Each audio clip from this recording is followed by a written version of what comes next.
Bonsoir à tous. Le réseau des médiathèques de Montpellier Méditerranée Métropole est très heureux de recevoir ce soir la grande autrice de littérature jeunesse, Suzy Morgenstern.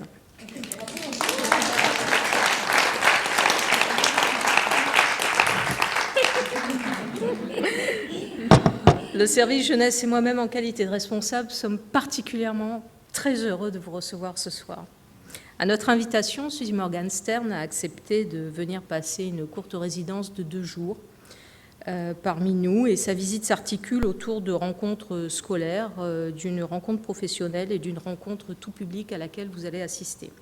Ce soir, la thématique en voyage nous amène à évoquer son ouvrage « Mes 18 exils ». Un exil est parfois synonyme de douleur, et pourtant, l'énergie ultra-positive de Suzy Morgenstern et son goût pour le bonheur en fait un témoignage poignant qui parle à tous et à chacun. Marie-Pierre Soriano sera notre modératrice et va nous faire partager un univers à la fois personnel mais aussi universel, ancré dans le présent mais aussi intemporel. Vous aurez la possibilité de faire dédicacer les ouvrages proposés par la librairie Nemo. N'oubliez pas de mettre vos téléphones portables en mode avion et je vous souhaite de passer une excellente soirée en cette exquise compagnie. Merci à vous.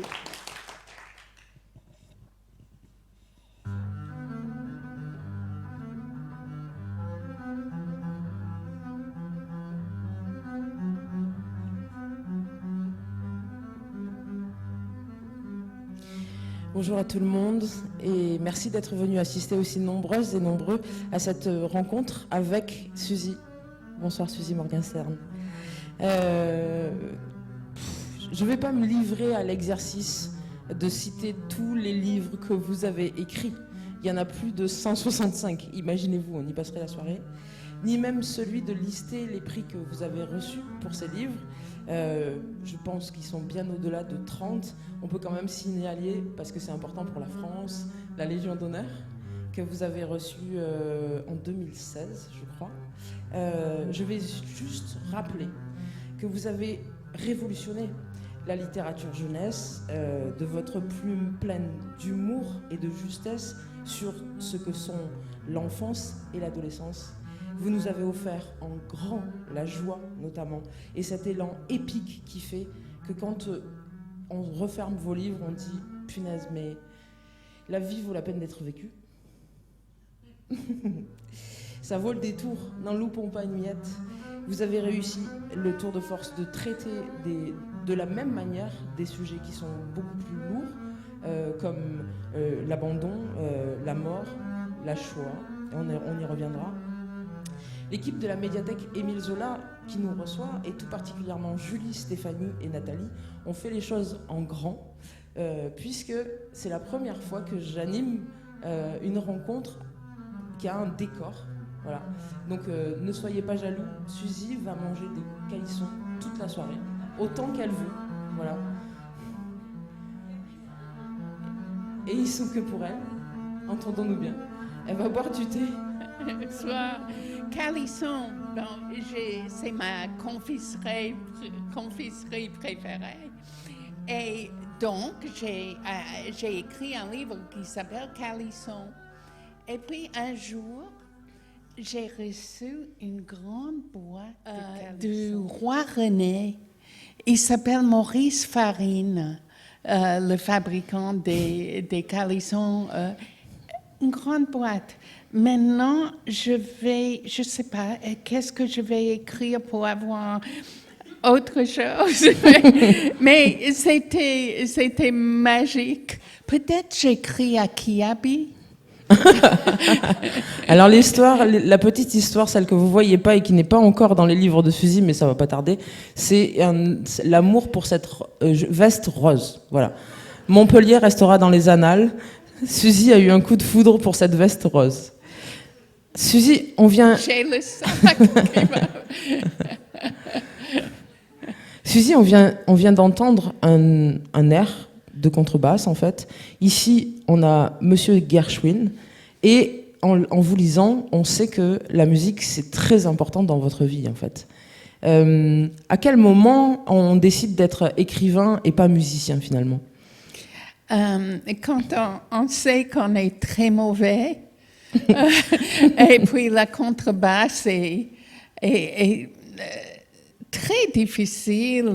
Il faut le porter. J'ai 104 marches pour monter chez moi. Non, plus de contrebasse. C'est vraiment physique. C'est trop physique. Ouais. Vous avez maintes fois expliqué que vous avez toujours écrit, même in utero, vous le dites, ce sont vos propos. Et dans ce roman-là, en fait, vous revenez sur le fait que vous avez été la rédactrice en chef du journal du lycée. On sent à quel point ça a été important, ça, dans votre vie, et à quel point ça a été de la joie aussi pour vous. C'était une très belle victoire. Mais finalement, cette littérature jeunesse, qui a quand même des codes et des contraintes particulières, en fait, et qui est aussi la grande oubliée des médias. Est-ce que vous diriez que c'est quand vous êtes devenue mère que vous avez compris que ça s'imposait à vous, ou finalement, et là je vais vous lire, quand il y a eu un océan entre votre propre mère et vous. Alors, je vous lis. C'est Khalil Gibran, en fait, qui vous a dit il y a longtemps, vos enfants ne sont pas vos enfants. Ils sont les fils et les filles de l'appel à la vie à elle-même, de la vie à elle-même. Ils viennent à travers vous, mais non de vous. Et bien qu'ils soient avec vous, ils ne vous appartiennent pas. Vous pouvez leur donner votre amour, mais non point vos pensées, car ils ont leurs propres pensées. Vous pouvez accueillir leur corps, mais pas leurs âmes, car leurs âmes habitent la maison de demain, que vous ne pouvez visiter, pas même dans vos rêves. Vous pouvez vous efforcer d'être comme eux, mais ne tentez pas de les faire comme vous, en fait. Et finalement, alors, est-ce que ça vous a pas aussi permis de rester un enfant? Mes enfants m'accusent d'être un enfant. Ils m'accusent de ne jamais avoir grandi. Maintenant, ce que vous venez de lire de Khalil Gibran, j'ai mis très, très longtemps à être une mère qui lâche prise. C'est vraiment... oui, c'est vraiment très récent que je me suis rendu compte que mes enfants ne sont pas mes enfants. Est-ce que c'est à l'arrivée des petits-enfants? Est-ce que ça coïncide avec l'arrivée des petits-enfants? Ça coïncide avec une crise avec une de mes filles. Ok. Qui a essayé de me sévrer. Ma fille aînée revenait du lycée tous les jours et j'ai eu le culot, l'audace de lui demander une question tellement indiscrète, genre « Comment s'est passée ta journée ?» Et elle me répondait « Ce ne sont pas des oignons. » Et j'ai dit, quoi? Si tu n'es pas mes oignons, j'ai pas d'oignons. Mais là, finalement, ça commence à 77 ans à entrer dans ma tête que nos enfants ne doivent pas être comme nous, d'ailleurs. Et mais là, vraiment, j'ai vu, je le pratique. Je suis enfin devenue une mère potable. C'est donc à la naissance de vos enfants que s'est imposée à vous la littérature jeunesse? Ou c'est... Mais la véritable histoire, c'est que j'étais illustratrice au départ. J'ai appris les beaux-arts et donc c'était un mariage entre l'écriture et l'illustration. Mes premiers livres étaient illustrés par moi. La grosse patate. Qui est là. J'en ai marre de ma sœur. Tous mes premiers livres étaient illustrés par moi, mal, mais illustrés par moi quand même. Et je crois que c'était ça la raison primordiale d'aller vers la littérature les livres pour enfants. Mais mes 18 exils, c'est la première fois que je suis vraiment entrée dans le monde des médias. J'ai eu toutes les télés, toutes les radios, toute la presse.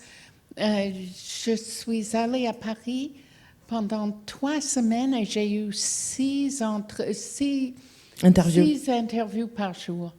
Et tous les jours. Et j'étais indignée que tu peux écrire à l'époque 160 livres pour enfants et tu n'es jamais interviewé, tu n'es jamais à la télé, tu n'es jamais à la radio.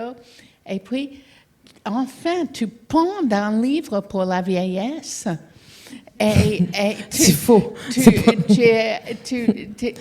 J'étais, pendant ces 3 semaines, la star mondiale. J'étais indignée. Pendant ces 3 semaines, Jean-Claude, comment il s'appelle, qui a eu le prix Astrid Lindgren. Morleva, oui. Jean-Claude Morleva, très, très bon écrivain. Il a eu le plus grand prix de livres de jeunesse et je m'attendais à ce qu'il soit dans le journal de 20 heures. Rien du tout. Moi, je n'ai pas arrêté de parler de lui et j'aime beaucoup ses livres.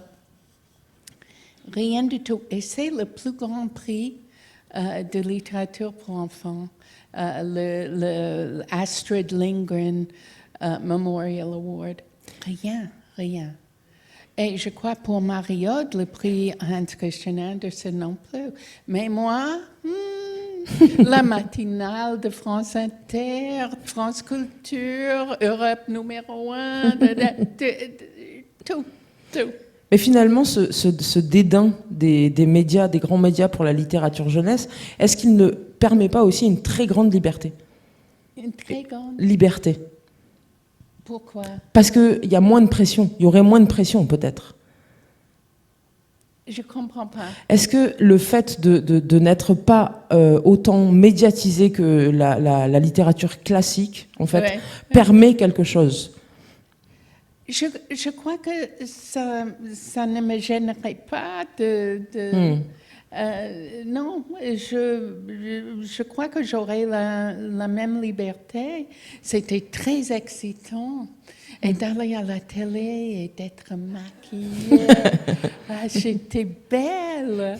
Et j'ai adoré pendant 3 semaines. Maintenant, ça suffit. Alors, pour en venir à présent à ce roman, cette autobiographie, vous l'avez dit, paru chez l'Iconoclaste, et c'est important, c'est excellent éditeur. Il s'ouvre sur quelques images précieuses de votre enfance. Il y a aussi des photos là de votre maison familiale aux États-Unis, de Jacques, de votre mari, puis les mentions des dédicaces de vos proches, vos filles, vos amours, vos amis, vos petits-enfants. Et il y a cette mention qui m'a interpellée. Vous écrivez « Et tous les autres », vous dédiez ce livre à tous les autres qui pensent que je suis paumée. Voici le texte qui leur donne raison. Qui sont ces autres et de quelle paumitude parlez-vous ? Mes enfants pensent que je suis complètement paumée. J'étais une mère paumée et c'est pas loin de la vérité parce que j'étais une immigrée. Moi, mes enfants écrivaient leurs lettres à la maîtresse. Et moi, je les signais. Mes enfants corrigent mes textes. Je n'ai jamais formellement étudié le français.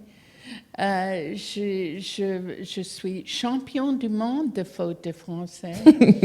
C'est un beau titre. Mais Jacques corrigeait mes textes au début. Et chaque fois qu'il y avait plus de 3 fautes dans une ligne, il écrivait « merde ».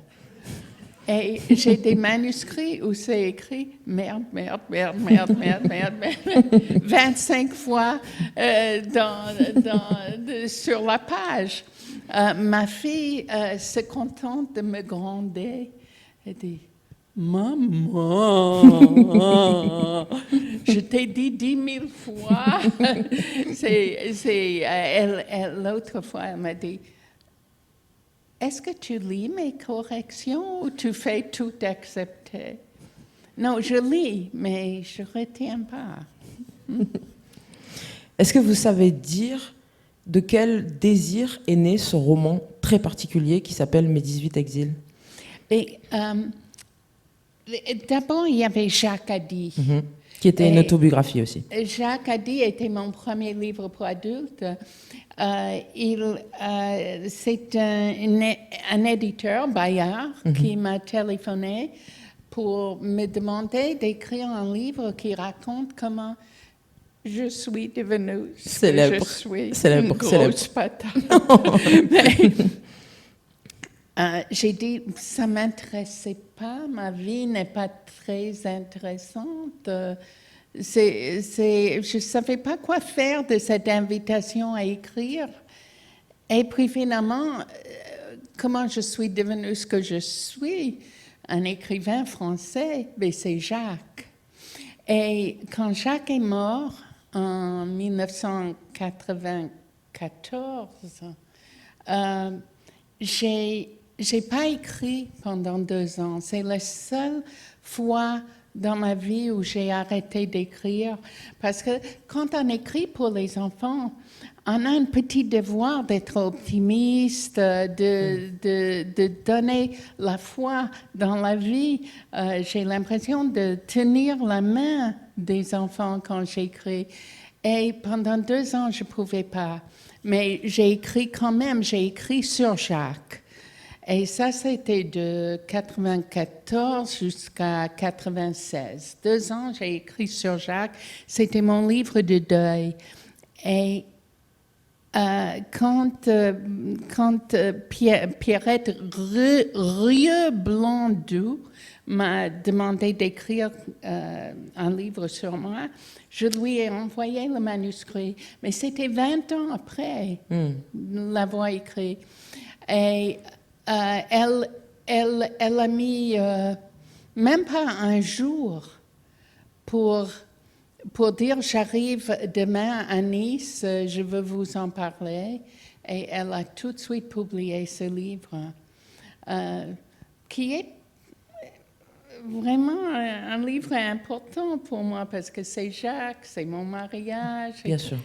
Et après ça, j'ai écrit pour le même éditeur, Fleur tardive. Et ça aussi, c'était 10 ans après la mort de Jacques. Mon gendre m'a dit « Tu es encore potable ». Mais ça, c'est il y a 18 ans. Et il a mis mon profil sur un site web de rencontre. Quel site web de rencontre? C'est important parce qu'on va y venir plus tard. Mais c'est un site web de rencontres juives. Voilà.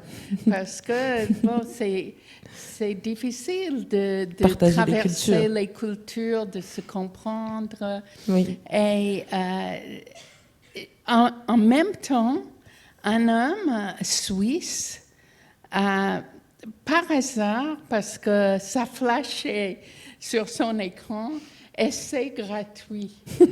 Et il a dit, puisque c'est gratuit... J'y vais. Et c'était vraiment en même temps que moi, parce que j'avais été invitée à une fête de livres à Yverdon, en Suisse, sur le lac de Neuchâtel. Et puis cet homme de Neuchâtel m'écrit, et c'est incroyable, oui. Les hasards dans la vie.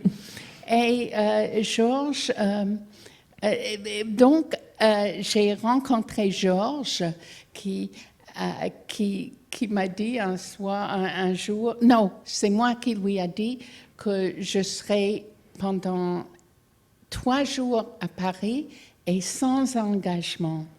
Parce qu'à Paris, je peux voir personne d'habitude. Et il a dit, j'arrive par le prochain train. J'ai dit, waouh, un homme décisif, un gentleman. Quelle virilité, Quel homme! Oui. Et voilà que Georges est arrivé. Je suis allée à la gare de Lyon le chercher et il avait tout à fait chaque minute de l'âge qu'il avait. Il avait des oreilles comme des ailes, immenses. Il était voûté, grand mais voûté. Et très, très coincé. C'est un Suisse allemand, très, très coincé. Il ne me regardait pas dans les yeux. Mais je ne sais pas, j'ai dit, oh, ça me va. Ça me va. Je vais donner un autre rencontre. Il avait pris un hôtel et il m'a demandé gentiment de l'attendre à la réception. Juste le temps de poser sa valise. Il m'a proposé ensuite d'aller boire quelque chose ensemble. Mais j'adore voir des chambres d'hôtel. C'est vrai. Je pense même que j'accepte toutes ces invitations à faire des animations misérables pour fantasmer sur les chambres d'hôtel. Il y a une sensation de mystère et d'aventure quand on ouvre la porte à la déception ou à la surprise. J'aime m'approprier l'espace, bousculer les habitudes. J'aime voir d'autres choses que mes vieux draps, goûter d'autres savons, shampoings, gel de bain. J'aime m'étonner du talent douteux des décorateurs. J'aime l'anonymat du lieu, moins encombré que mon chez-moi. Viens alors, dit-il, étonné. On n'a rien dit dans l'ascenseur. Il avait l'air d'aller à son exécution. Il a bidouillé avec la carte à puce pour ouvrir la porte comme un jeune marié nerveux. La chambre était grande, avec un lit dans une sorte de niche. L'unique fenêtre donnait sur les magnifiques rails de la gare de Lyon. La salle de bain était spacieuse et la chambre accueillante avec sa lumière tamisée. J'ai demandé si je pouvais appeler ma fille. Elle a hurlé, affolée. « Maman, reviens à la maison tout de suite !» Je lui ai dit « Aie confiance en moi » avant de raccrocher. Je me sentais coupable, délinquante, fautive, avant même la moindre intention libidineuse.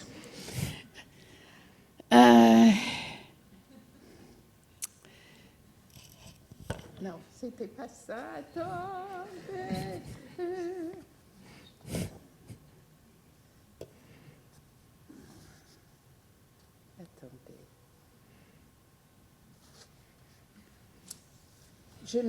Je ne saurais jamais comment j'ai eu l'envie, la perspicacité, le culot, l'intelligence, la bravoure, l'initiative, le courage d'oser un geste pareil.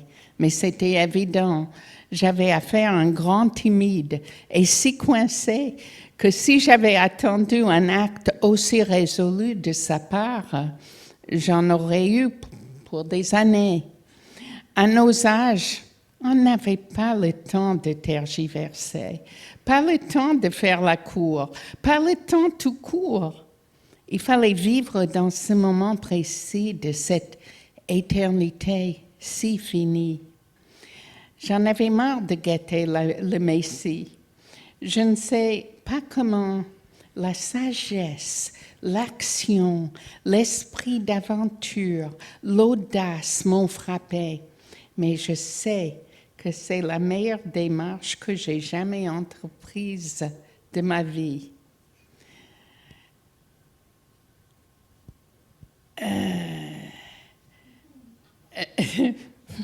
J'aimais le choc que mon agression avait produit sur le petit Suisse long et mince.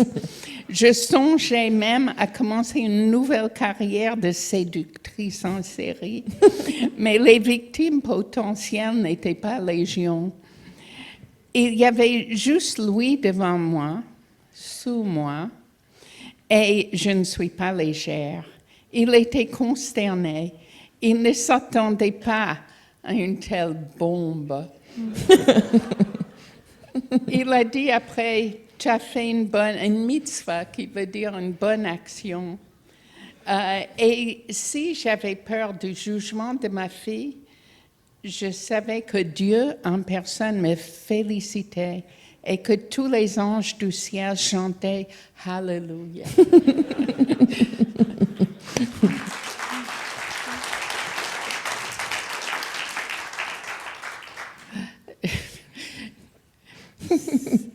Oui, je serais encore vieille fille si ce n'était pas moi qui prenais des initiatives. Ma mère disait, quand j'étais adolescent, il ne va pas venir te chercher dans ta chambre. Et voilà. Parce que moi, je lisais. Et ça aurait très bien pu continuer comme ça remplir ma vie. Donc, ça, c'est pour les constructions de Jacques Haddy et puis de Fleurs tardives. Mais alors, mes 18 exils, en fait. Ah oui. Après, une éditrice d'Iconoclaste, qui est une maison d'édition vraiment originale et formidable, m'a invitée à déjeuner. Tout le monde peut m'avoir, il suffit de m'inviter à déjeuner.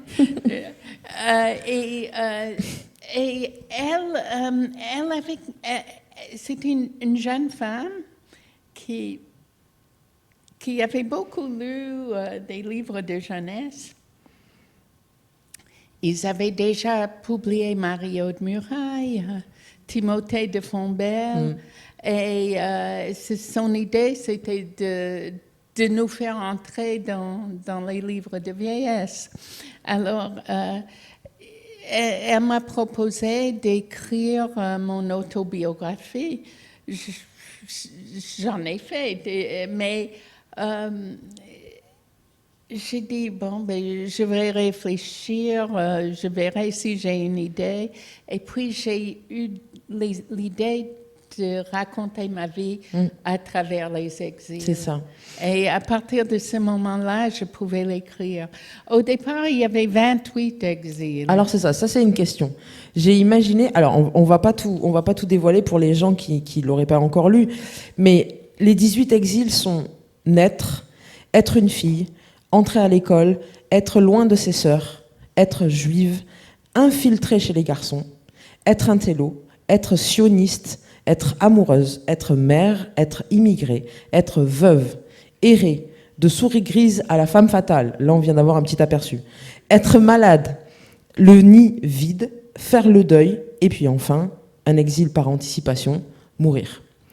Donc, ma question c'est, comment est-ce que vous définissez ce mot, exil, et quels sont les exils que vous avez écartés? Exil, c'est d'aller d'un état confortable et douillet à un état inconfortable et nouveau et transformatif. Ça, c'est l'exil. Le premier exil, c'est naître. On est bien, on est bien casé et puis on est en criant parce que c'est douloureux de naître. Et donc, ça, c'est le premier exil. Et les exils que j'ai éliminés étaient les exils liés à la maladie. Par exemple, il y avait perdre ses cheveux. Hein? Et puis, finalement, on a resserré. On en parle quand même. On a resserré. Oui.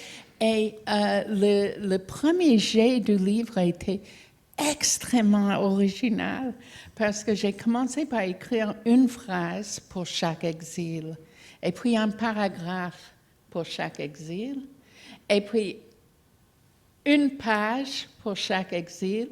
Donc, c'était comme un puzzle. Et l'éditrice m'a dit, c'est vraiment original, mais c'est illisible. Ce qui était vrai. Et les éditeurs sont très importants dans ma vie. Les éditeurs, je ferai jamais un livre sans un éditeur. J'écrirai jamais un livre à compte d'auteur. Les éditeurs sont là pour aider, c'est leur métier et c'est un métier vraiment généreux, je trouve. C'est parce qu'ils ne sont pas cités, ils font un énorme travail. Ils sont dans l'ombre. Ouais. Oui. Et donc, j'étais triste pour mon originalité, d'avoir sacrifié l'originalité. Le livre a très bien marché. Tout le monde était étonné, mais il y avait un tel paquet de presse et tout autour du livre. Il va être en poche bientôt. Très bien. Et donc, j'étais triste pour ma version originale, mais c'est beaucoup mieux comme ça. Je vais lire encore un extrait, en fait, et puis on en parle après. C'est quoi une vie? C'est éblouissant, splendide, magnifique, on vit. Est-ce immatériel, puisque ça passe comme un souffle? Vivre sa vie. Quelle immense ambition, quel projet, quel travail. Pourquoi ne suis-je pas né zen? Vivre le moment sans ce désir débordant d'en tirer le maximum. Regarder le ciel, la mer, les badauds. Se contenter de respirer, de se nourrir, de dormir. Ne pas être boulimique de livres, de films, de rencontres, de pays, de mots, de musique, de restaurants, de chaussures taille 43, de robes en solde, d'hôtels. Ne pas être obsessivement à l'écoute des informations, des titres des journaux, du monde misère, des podcasts littéraires et philosophiques, des séries, des coups de fil. Le besoin impérieux de maximaliser chaque unité de temps, ogresse, monstresse, sorcière, vampire, juste, sereine, calme. Qui est l'être heureux? Celui qui se contente de ce qu'il a. Je me suis demandé, quand j'ai lu de tels passages, et ils sont nombreux dans ce livre-là, si finalement l'exercice de l'écriture pour adultes et de l'autobiographie vous permettait de, quelque part, de lâcher un peu avec l'imagination et de vous concentrer sur la forme, sur la rédaction de la phrase. J'adore écrire l'autobiographie parce que on n'a pas besoin de réfléchir. On sait ce qui est arrivé. La chose la plus difficile pour moi, c'est l'intrigue. Et quand j'écris un livre de fiction, wow, je ne dors pas, je tourne, je me retourne parce qu'il faut que j'ai assez de matériel pour le lendemain, pour pouvoir écrire le lendemain.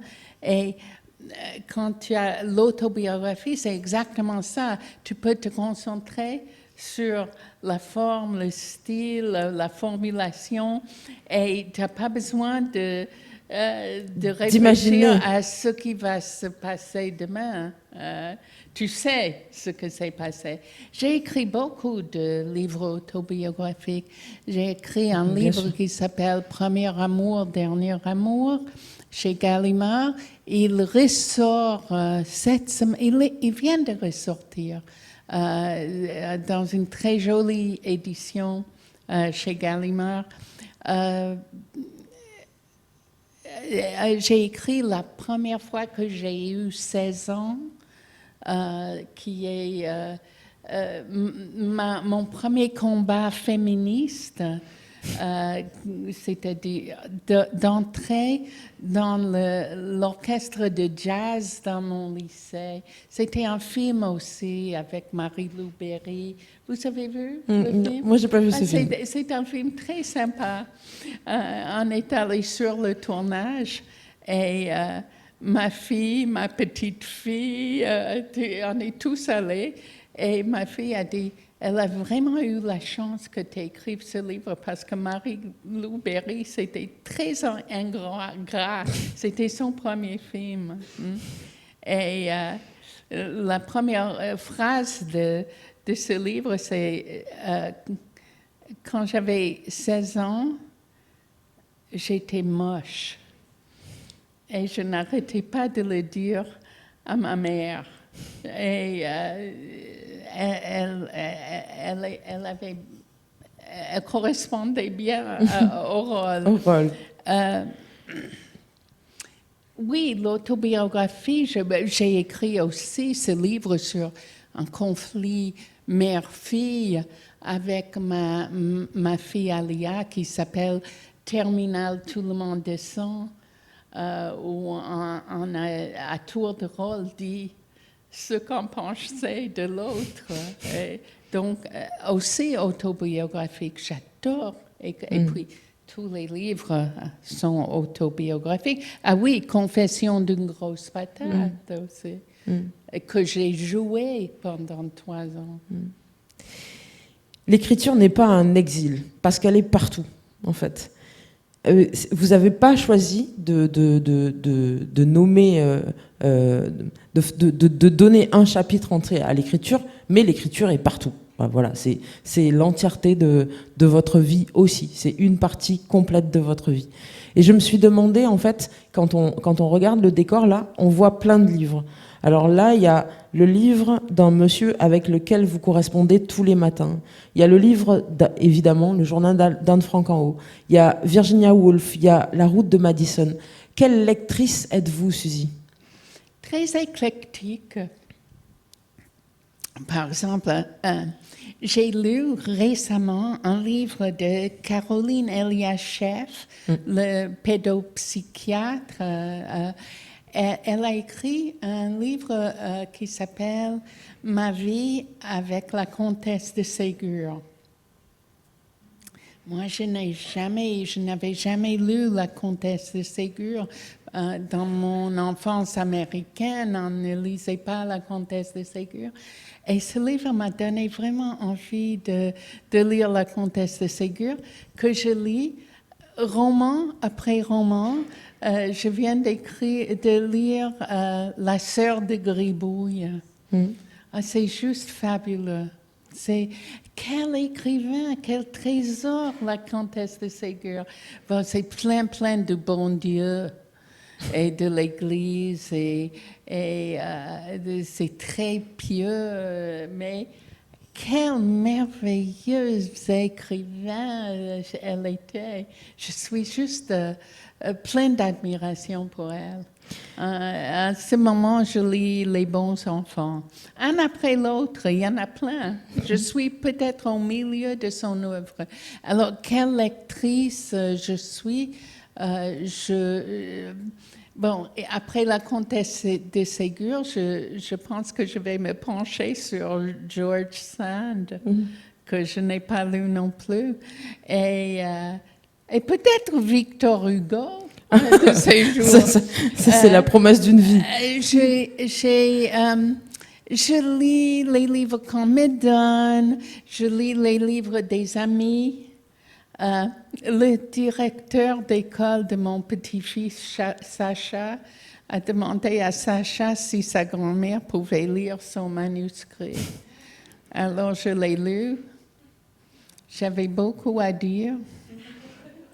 Il est venu chez moi. Tu vois, c'est ça. Les gens m'envoient leurs manuscrits aussi. Des gens pour qui je signe un livre et quelqu'un me demande est-ce que vous pouvez me lire mon manuscrit. Et je suis une grande handicapée du nom. Mais c'est un temps fou pour lire un manuscrit. Et puis, c'est pas vraiment mon travail.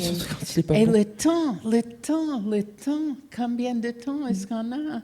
Je préférerais lire Virginia Woolf. Oui. Cet été, j'ai relu tout Virginia Woolf. Il n'y a personne au monde comme elle. Il n'y a jamais eu un écrivain comme elle. Elle est la plus innovatrice, la plus extraordinaire des écrivains, Virginia Woolf. Je n'ai pas aimé le livre sur la route de Madison. C'est là une exception à la règle où le film est meilleur que le livre. Oui. Le film était extraordinaire, mais pas le livre. Le livre était banal et plat et nul. Mais Meryl Streep... et Clint Eastwood. Ça Rien que ça. c'était quelque chose, je crois que je l'ai vu 10 fois déjà. Alors on va maintenant parler plus précisément de Anne Frank en fait. Je vous cite. Je suis juive avant d'être femme, sauf en cas de grossesse. Juive à la racine carrée, il faut que je vous avoue que quand j'ai lu que vous étiez sioniste, Suzy, pour moi qui suis française, je me suis cramponnée à mon fauteuil en me demandant si cela faisait environ 45 ans que je n'avais absolument rien compris à cette question capitale de l'histoire avec un grand H. Parce que sioniste en France, c'est un gros mot. Et oui, c'était une partie de mon exil de me rendre compte que sioniste, c'est un gros mot en France. C'est ça. Ici, il y a un chandelier à 7 branches et vous ajoutez, là c'est vous qui faites une erreur, je suis juive à la racine carrée. Alors ça, j'avais pas de doute que je suis nulle en maths, mais la racine carrée, ça coupe les choses. Ah, je sais, on m'a expliqué. J'étais mariée à un mathématicien, mais j'ai rien compris. Peut-être vous étiez juive au carré, peut-être êtes-vous juive au carré, mais à la racine carrée, ça fait pas beaucoup. Oui, c'était une traduction de l'anglais, square root.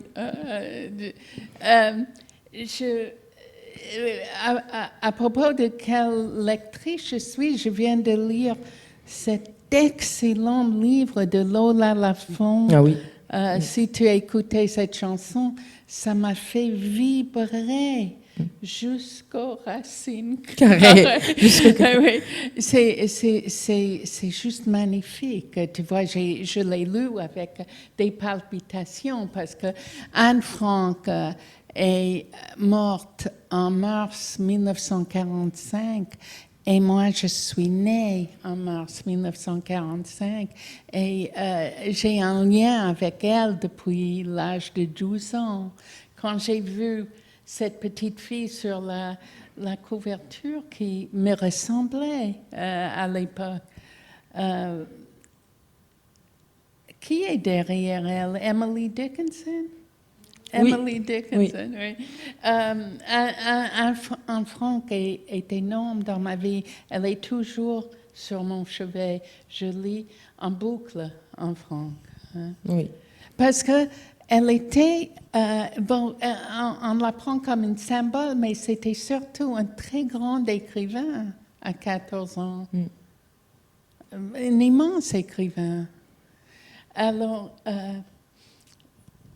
elle est aussi une sorte de maillon entre Jacques et son lien très douloureux à la question juive et à l'histoire, et vous qui venez d'Amérique, qui avez vécu tout ça de très loin, et dont la grand-mère dit « Mais qu'est-ce que tu vas faire en Europe ? On l'a fui, nous, l'Europe. Pourquoi tu retournes en Europe ?» Elle a dit pire, elle a dit, il y a tant de gentils garçons américains, qu'est-ce que tu vas chercher? C'est une identité douloureuse. Et puis on est maso. Un petit peu, oui, un petit peu maso. C'est ça. Il y a ce drapeau américain qui, m'a-t-on dit avant la rencontre, vient réellement des États-Unis. Il n'a pas été acheté en France. Et cette tour Eiffel. Et dans les choses qui m'ont fait énormément rire dans votre livre, dans ce roman-là, c'est le regard que vous portez sur la France, le regard que porte votre famille sur la France et qui décrit la France comme un pays du quart-monde, du tiers-monde, du quart-monde, avec ces histoires de téléphone qu'il faut attendre 6 mois pour avoir, etc. Il n'y a rien qui marche. Il n'y a rien qui marche. Et vous mettez le focus, la lumière, sur les 2 systèmes scolaires, celui de la France et celui des États-Unis. Parlez-nous de ça. Mais c'est simple. En Amérique, c'est la joyeuse école. On y va avec des tennis, la raquette, le bas du baseball, très, très, très, très heureux d'aller à l'école. D'être américain. Où on apprend joyeusement, rien. Pas de langue. J'en veux à mon éducation américaine. Parce que si j'avais appris le français jeune, j'aurais pas cet accent débile. On n'apprend rien, pas de philosophie, pas de géographie. On a eu des cours de géographie où on nous donnait la carte des États-Unis, mais juste les États-Unis, coupés du Canada au nord, coupés du Mexique et l'Amérique du Sud, juste les États-Unis. Et j'adorais ça. On remplissait chaque État, on mettait le capital de chaque État, mais de là, savoir où était la France, oh non, non. Et en France, alors j'ai beaucoup souffert de mon immigration à travers l'école, parce qu'il y avait trop d'écoles. Il y avait trop de devoirs. C'était pas l'heureuse enfance que j'avais connue. Et dans mon livre qui va sortir en mai, qui s'appelle Galère, je parle beaucoup de ça. Un chapitre s'appelle « Comment la France a tué la musique ». Le conservatoire. Le solfège. Le solfège, quel J'étais musicienne professionnelle en Amérique, mais j'ai jamais appris le solfège. Tu apprends en le faisant. Le solfège, c'est une plaie.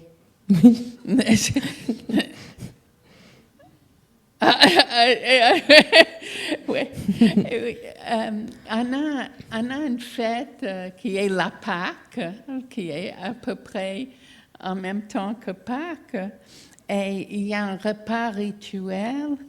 Et j'ai l'habitude chaque année de poser une question, chaque année différente. Mais l'année où j'ai posé la question à tous les convives, tous les invités, j'ai dit « Quelle était votre sortie de l'Égypte ?» Et ma petite fille Emma a dit « Quitter le conservatoire ». Et j'ai dit « Quoi? Tu as quitté le conservatoire ?» J'étais une vraie mère impresaria, une grand-mère impresaria, mais plus.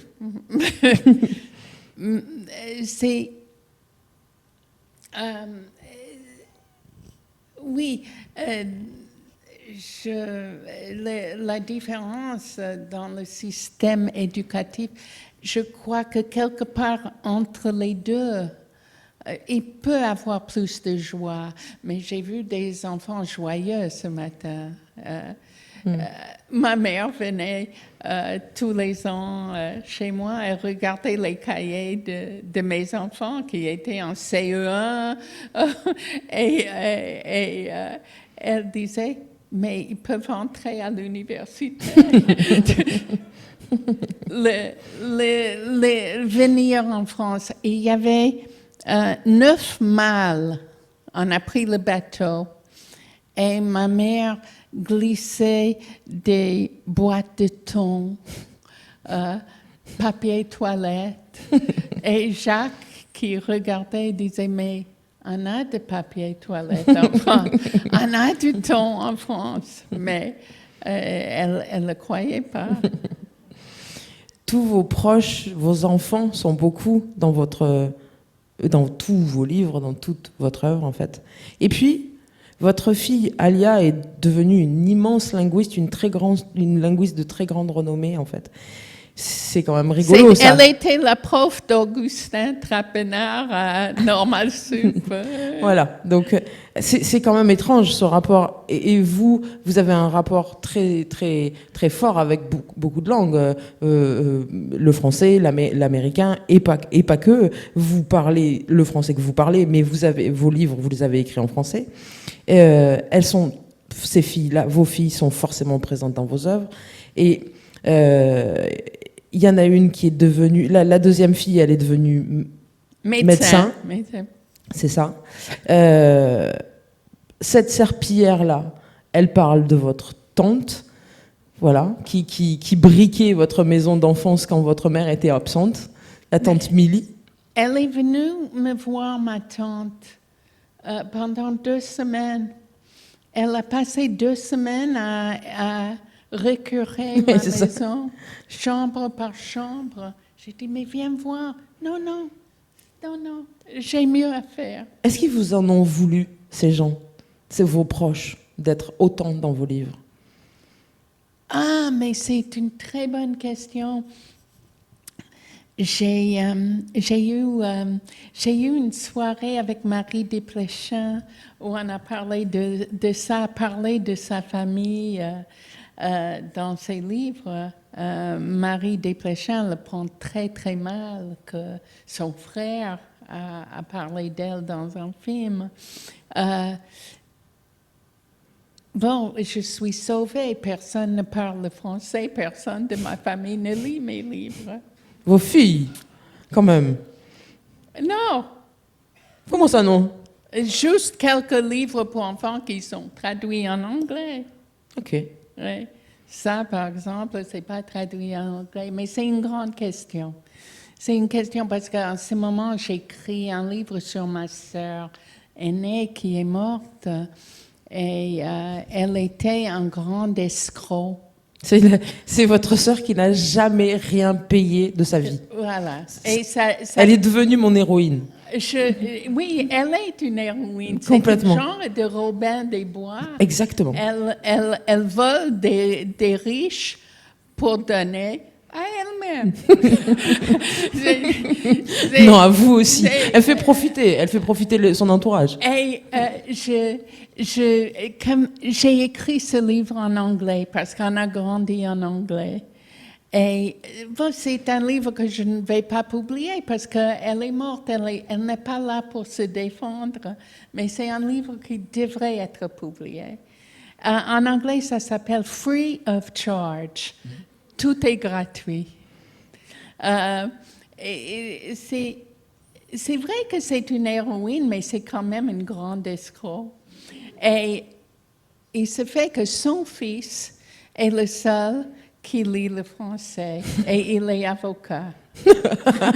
Ne vous y frottez pas.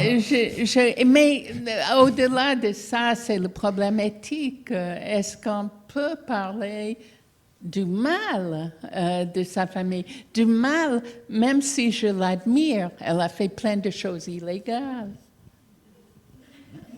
Mais les gens doivent savoir. Hein? Les gens doivent savoir qu'on peut vivre comme ça. C'est déjà dans rien que ce que vous racontez sur elle dans ce roman-là, c'est extrêmement savoureux. Ah oui. C'est incroyable. On aurait voulu tous la connaître. Incroyable. Tu vois, elle n'a jamais payé un billet de cinéma de sa vie. Pourquoi? Parce que par exemple, on va au cinéma, elle a des crédits de je ne sais pas quoi ou comment. Elle amène ses pauvres sœurs d'Europe au cinéma en Amérique. Naturellement, je vais faire pipi avant la séance. Et je lui dis, Sandra, passe-moi du papier. Elle dit, quoi? Pas de papier? Elle me dit, reste là, ne bouge pas. Elle va chercher le gérant du cinéma. Moi, je suis là avec la culotte aux chevilles. et elle dit, ma pauvre sœur vient aux États-Unis d'Amérique, de l'Europe. Et qu'est-ce qu'elle voit? Pas de papier toilette dans un grand cinéma comme ça. Aux États-Unis d'Amérique! Et le type lui donne 6 mois de place gratuite, plus plus le popcorn géant pour chacune de nous, que c'était très nécessaire à notre programme nutritionnel. Et tout était comme ça. Tout, bon, c'est des histoires qu'il faut que je les raconte. Tout à fait. Et chaque jour, comme je l'ai écrit en anglais, chaque jour, j'ai lu à l'autre sœur ce que j'avais écrit. Et on était pliés en deux. Et elle a renchéri. Ah, tu te rappelles ce qu'elle a fait? Mais elle est énorme. Elle était énorme dans son genre. Dans son genre, oui. Énorme. J'espère que vous allez écrire ce livre. Je vais maintenant l'écrire en français.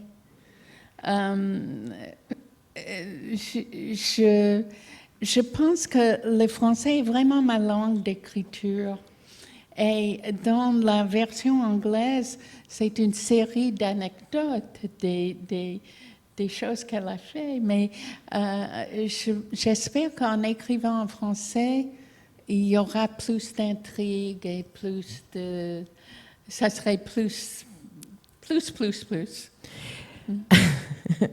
Est-ce que, Suzy, quand on est un tel... Ça rejoint ce que vous venez de dire, en fait. Quand on est un tel personnage, quand on a écrit autant de livres, quand on a une vie aussi remplie que la vôtre, est-ce que quand on écrit son autobiographie, à l'âge qui est le vôtre, il y a une part de fiction, en fait? Est-ce qu'il y a quelque chose... Toujours, oui. Toujours un peu, oui. Oui.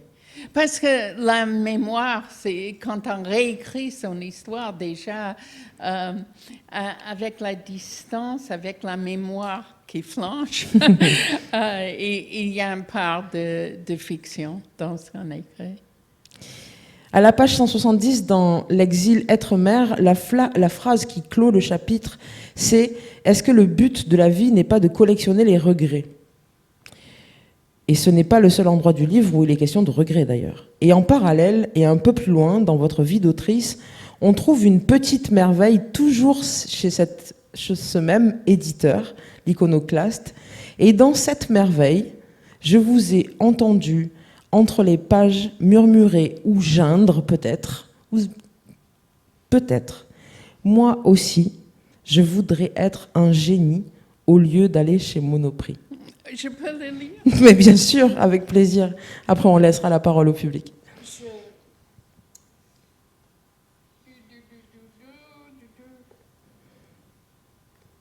Oui.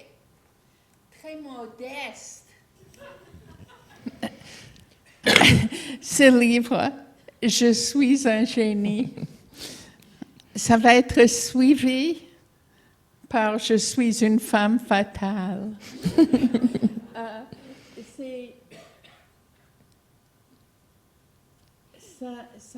Ça me rend tellement heureuse, ce livre.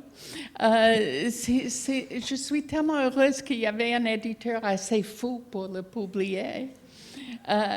Alors, je vais vous le lire. Avec plaisir. Le début. Aujourd'hui, dit Johann Sebastian Bach, je vais composer le double concerto pour violon. Aujourd'hui, dit Jeanne d'Arc, je commande l'armée. Aujourd'hui, dit William Shakespeare, je vais écrire le sonnet numéro 116. Aujourd'hui, dit Blaise Pascal, je vais construire ma machine à calculer.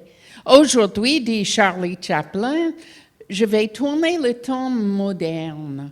Aujourd'hui, dit Gustave Eiffel, je vais construire une grande tour. Aujourd'hui, dit Marie Curie, je vais découvrir le radium.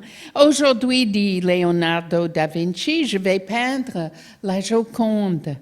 Et aujourd'hui, moi, je vais faire les courses chez Monoprix.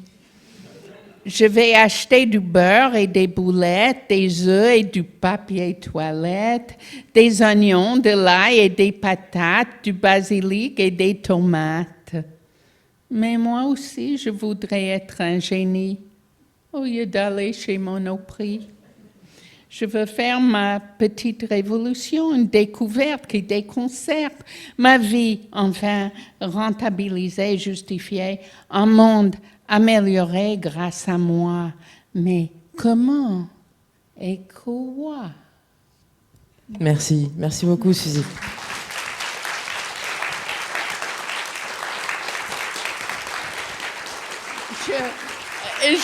Je dois vous dire que je ne suis pas le genre d'écrivain tourmenté, qui s'arrache les cheveux, qui déchire les papiers, qui jette dans la poubelle. J'écris une phrase et j'adore. J'adore. Je plane toute la journée en écrivant. Peut-être s'il y a des questions dans le public, on va passer avec un micro.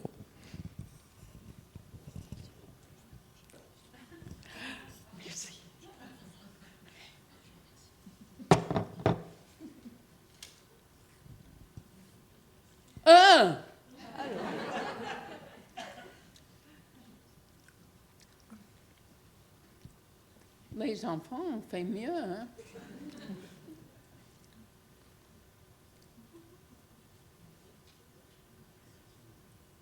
Moi, je suis curieuse, en fait, sur le choix des illustrateurs de vos albums. Est-ce que c'est vous qui les choisissez au fil de vos rencontres ou est-ce qu'ils sont imposés par certains éditeurs? Comment ça se passe? C'est le ressort de l'éditeur.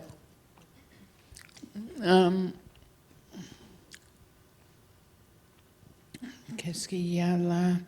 Oh, les 77 bonjours.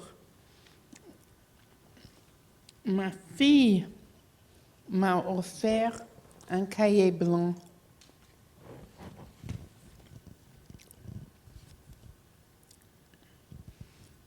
Qui est illustré par cette artiste iranienne qui s'appelle Atia Soulabi. Et j'ai adoré ses illustrations. J'ai cherché, elle avait un site web et je l'ai contactée.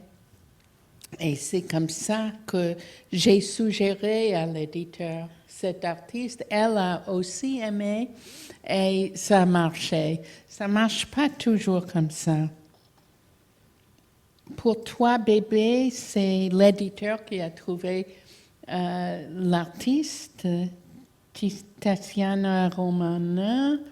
J'ai beaucoup aimé ce qu'elle a fait, mais j'aime pas toujours. Tant pis pour moi.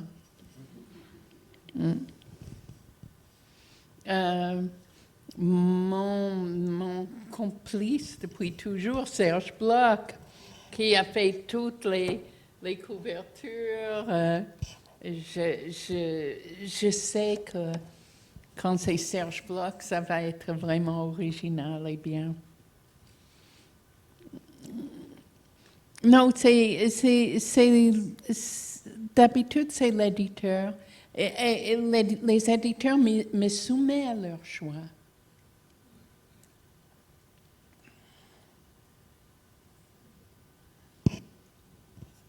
C'était une bonne question. Merci.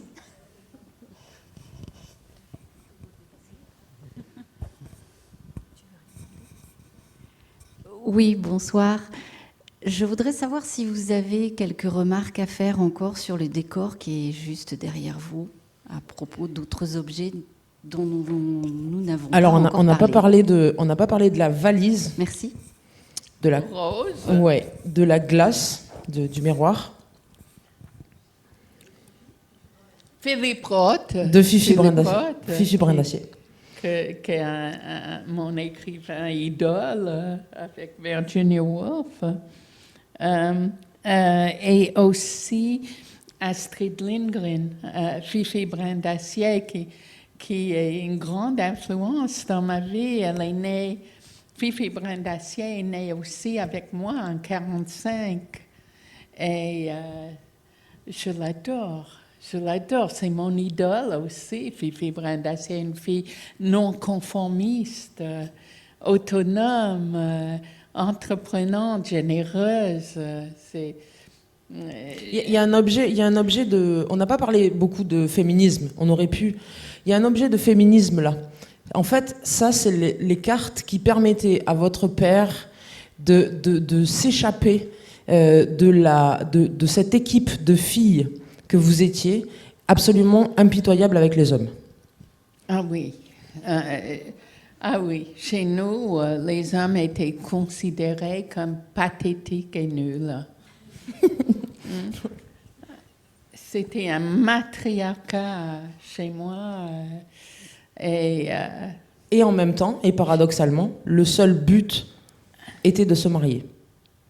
Le but avéré. On était de la chair à marier. C'est ça. Quand les enfants me posent la question, est-ce que vous avez toujours voulu être écrivain, je dis non, je voulais une seule chose, attraper un petit bonhomme, me marier avec et faire des gros bébés. C'était la seule possibilité. Et justement, dans ce dernier livre qui s'appelle Sacré Collège, dans ma version originale, c'était un collège uniquement avec des femmes, des professeurs femmes. Et elles ont tous trouvé à se marier et à la fin, elles sont toutes enceinte. Et alors, l'éditrice, qui est une fille de 42 ans, qui ne s'est jamais mariée et qui était bien dans sa peau seulement quand elle a vraiment décidé qu'elle ne voulait pas avoir d'enfant. Et elle m'a dit, Suzy, tu ne penses pas qu'on peut proposer autre chose à des filles d'aujourd'hui? Et instantanément, toutes les femmes enceintes ont avorté. Enfin, elles n'ont pas avorté, je les ai avortées. Et personne ne se marie. Je trouvais qu'elle avait vraiment raison. Oui, on peut proposer autre chose à des filles d'aujourd'hui. Quelle était la question? Elle posait la question sur le décor, en fait, les objets du décor dont on n'aurait pas parlé. Peut-être ces photos, vous pouvez commenter ces photos, cette photo-là?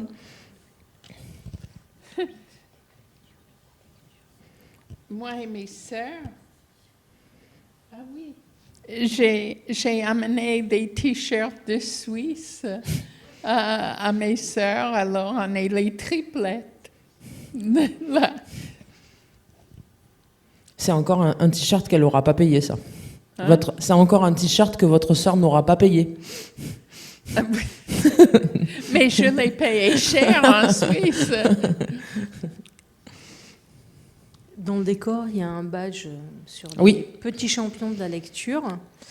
Est-ce que vous pouvez nous parler de votre appétence pour la transmission à la génération qui arrive, cette volonté cette importance de lire, de se lancer dans l'imaginaire et aussi d'écrire? Mais ça fait partie de mon handicap de ne pas pouvoir dire non. Je ne peux pas dire que j'ai cherché à être la marraine. Je suis la marraine de tout. Attention, je vous demande toujours la marraine partout. Je n'ai pas cherché à être la marraine des petits champions de la lecture. J'ai demandé si ça implique du travail. J'ai demandé aux anciens marraines et parrains, Daniel Pennac, Timothée de Fombelle. J'ai dit, est-ce qu'il faut travailler? Est-ce qu'il y a quelque chose à faire? Ils m'ont dit absolument rien. Il faut juste aller à la finale à Paris. Moi, je suis devenue marraine. Ils ont trouvé beaucoup de travail pour moi. Je n'ai pas arrêté. C'est un énorme travail, cet marrainage. Vraiment. Et donc, je pensais que c'était pour 1 an. Ils m'ont demandé de faire une 2e année. Et puis, à la dernière lancement, Antoine Gallimard m'a dit qu'on reste ensemble jusqu'à ce qu'il parte. Sacré engagement. Donc, je reste.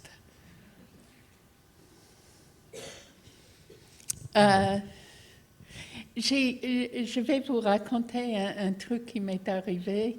Je suis allée à la foire de Brive. La Brive est une énorme foire extraordinaire.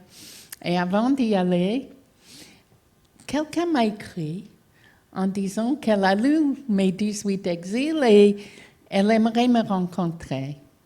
Elle a dit qu'elle est cuisinière et est-ce que j'accepte qu'elle cuisine pour moi? Est-ce que j'accepte que quelqu'un cuisine pour moi? Bien sûr, je dis avec plaisir. Et puis j'ai regardé son nom dans Internet et elle était la chef personnelle de François Mitterrand à l'Élysée. Elle s'appelle Danielle Delpech.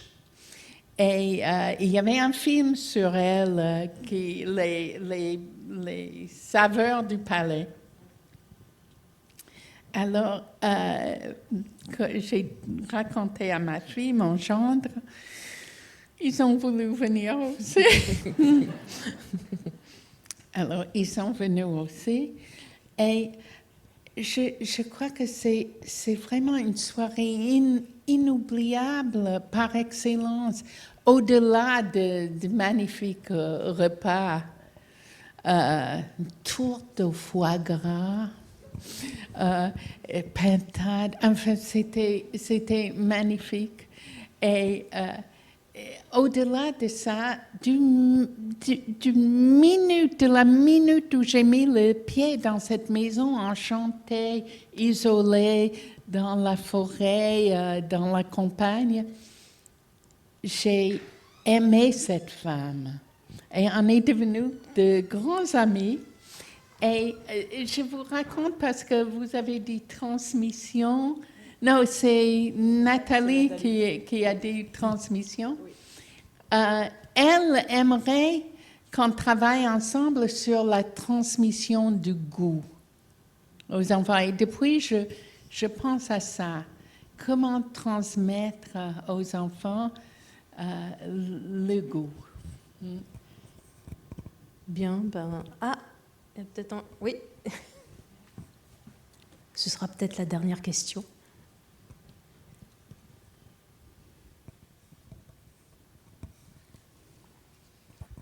D'abord, merci. Et j'ai une question. Est-ce que vous avez des mots à dire pour ceux qui veulent écrire, qui ont besoin ou qui n'osent pas? J'ai écrit un livre qui s'appelle « Écrire et respirer », publié par les éditions Le Robert. Le Robert, oui. Et je donne toutes mes idées sur l'écriture. La première, c'est si on veut écrire, il faut écrire. Aux gens qui disent « j'ai pas le temps, j'écrirai à la retraite ». Non, on écrit tout de suite, maintenant. Moi, je me fais un cadeau tous les jours de ma vie. Je me lève 1 heure plus tôt pour lire. Et j'ai 1 heure de lecture avant que la journée commence, avant que le tourbillon commence, et c'est divin. C'est un divin cadeau. Et pour ceux qui veulent écrire et qui disent qu'ils n'ont pas le temps, je vous conseille de vous réveiller 1 heure plus tôt et de vous forcer à écrire pendant 1 heure. Et c'est déjà énorme. Il n'y a pas de diplôme, il n'y a pas d'école. Il y a de très, très bons ateliers d'écriture. Il y en a un pas loin de Montpellier, c'est Virginie Lou. Vous connaissez Virginie Lou Noni? Elle a une école d'écriture pas loin d'ici, à Bédaride. Bédarieux. Bédarieux. Oui. Elle est extraordinaire. J'ai suivi un de ses ateliers d'écriture et ça a changé ma vie. Donc, tout près d'ici, vous pouvez faire un stage avec elle d'une semaine. Mais le plus important, sur mon bureau, c'est écrit le slogan que Nike m'a volé. Just do it. Et tout. On écrit. En ce moment, je me sens extrêmement puissante. J'aime tout ce que j'écris encore plus qu'avant. Merci beaucoup, Merci. Suzy, pour cette soirée. Merci.